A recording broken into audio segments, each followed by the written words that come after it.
문재인 대통령이요, 원래는 이번 주에 신년 기자회견 하기로 그렇게 돼 있었습니다. 그런데 돌연 신년 기자회견을 취소를 했습니다.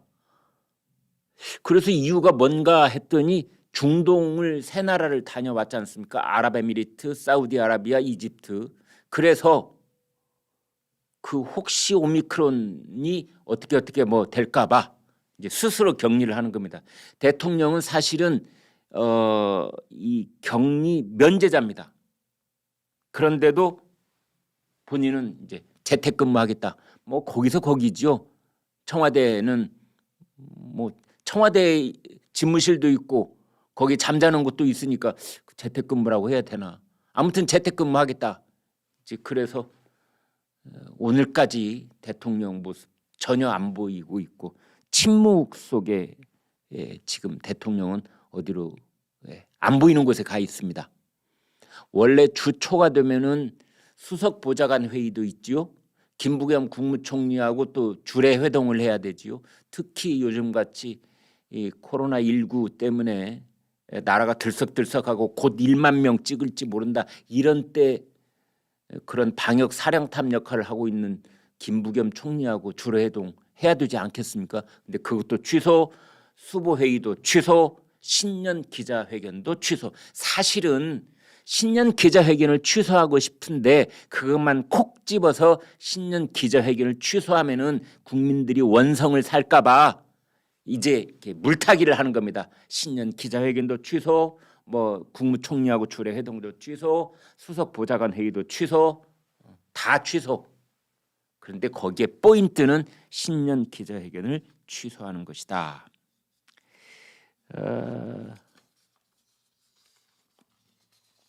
오늘 아침 조선일보 사설 톱입니다. 상황이 어렵다고 신년 회견 안 한다는 문재인 끝까지 비겁할 건가? 네, 조선일보 사설은 준열하게 문재인 대통령을 비겁한 대통령이라고 규정을 했습니다. 이제 이렇게 보는 이유는 최근에 불거져 있는 대통령의 선거 개입, 관권 선거 논란, 이 문제 때문입니다. 여러분 잘 아시는 것처럼 중앙선거관리위원회에 조혜주 상임위원을 3년 임기를 꽉 채우게 했을 뿐만 아니라 3년을 더 연장하려다가 선거관리위원회 직원 2,900명이 들고 일어섰지요. 거의 황명에 가까운. 그런데 이 문재인 대통령이 뜨거라 그래서 뭐 중동에 가 있는 동안에 조혜주 상임위원회 이 사표를 수리를 했다 이렇게 돼 있는데 신년 기자회견을 하면 당연히 이런 질문이 나오고 대통령은 여기에 대해서 사과를 하든지 해명을 하든지 해야 될 입장에 처해 있는데 그것을 피해 가려고 신년 기자회견 자체를 취소해버린 겁니다.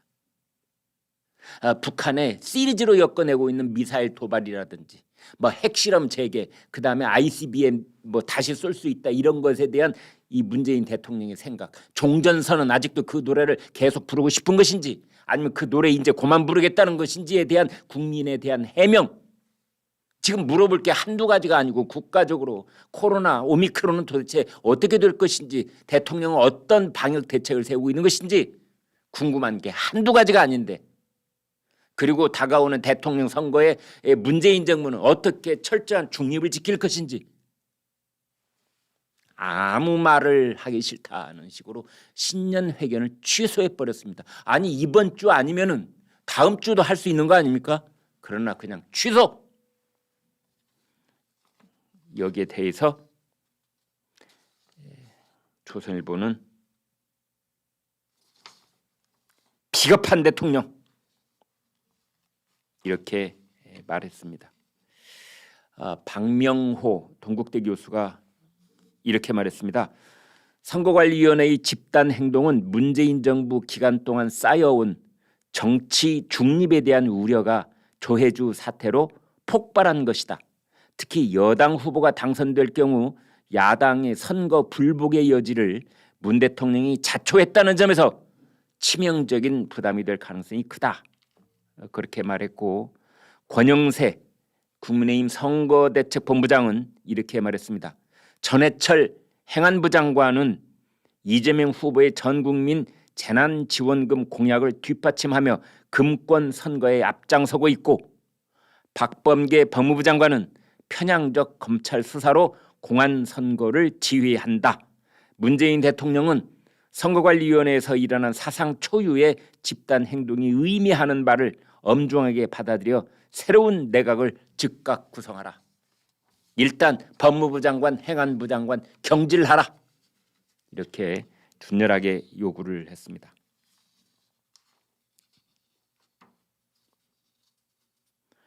탁현민 청와대 의전비서관이 또 이런 말을 해서 논란을 빚고 있는데요. 이런 겁니다.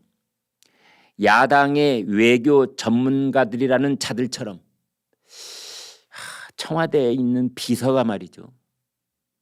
외교 전문가들이라는 자들, 놈자자를 그냥 이렇게, 이 사람들 말이죠. 말이 언제부터 이렇게 거칠어졌는지 정말 아나무인격으로 뭐뭐하는 자들이라는 말을 대통령을 모시고 있다는 청와대의 비서관이라는 자가 이런 말을 쓰고 있습니다. 참 기가 막힙니다.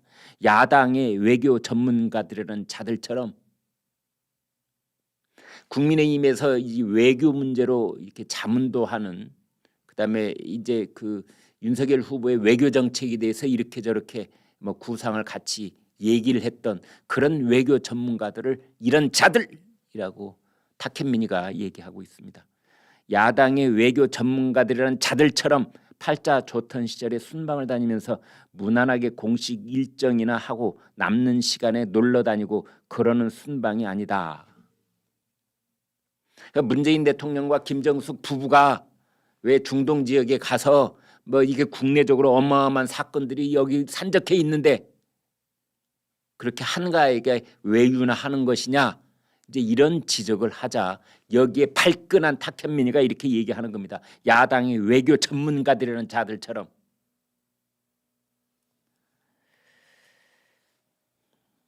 참 저도 거기까지만 말을 하겠습니다. 할 말은 많지만 뭐 이런 말 했네요. 탁현민 씨가 아랍에미리트, 사우디아라비아, 이집트까지 6박 8일간 총 4번의 비행과 20여 개의 공개 일정이 마무리됐습니다. 아무리 중간중간 휴식 시간을 넉넉하게 잡아보려 해도 시간이 나오지 않았고 휴식을 한다 해도 피로가 풀리기 쉽지 않은 여정이었습니다. 참 눈물 납니다. 눈물 납니다.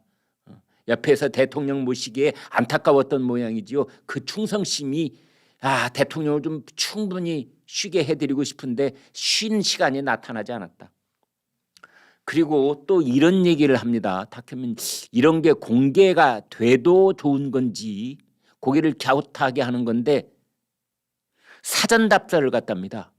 대통령이 중동에 가기 전에 사전 답사를 갔다는 거예요. 탁현민을 포함한 청와대 사람들이 갔다는 식으로 얘기를 하는데, 언제부턴가 우리는 시간을 아끼기 위해 주말이나 주일에도 순방을 출발했다. 일전에 아랍에미리트 사전 답사를 갔을 때는 자정 가까운 시간에 출발하는 비행기를 타고 현지에 새벽에 도착하고 일정을 진행한 다음 다시 자정 비행기를 타고 복귀하기를 반복했다. 눈물 난다, 눈물 나. 탁현민 그렇게 고생을 하고 청와대 근무하고 있다 그런 뜻이지요. 네, 청와대에 있는 사람들 그렇게 자정 무렵에 비행기 타고 새벽에 도착하고 다시 자정에 비행기 타고, 그래서 너무너무 피곤하다는 거죠. 참 정말 그 청와대에 있는 사람들의 지금 정신 세계가 어디에 가 있는지, 그 사람들의 현재 분위기가 어떠한지 이 탁현민의 몇 마디로 미루어 짐작이 가능합니다.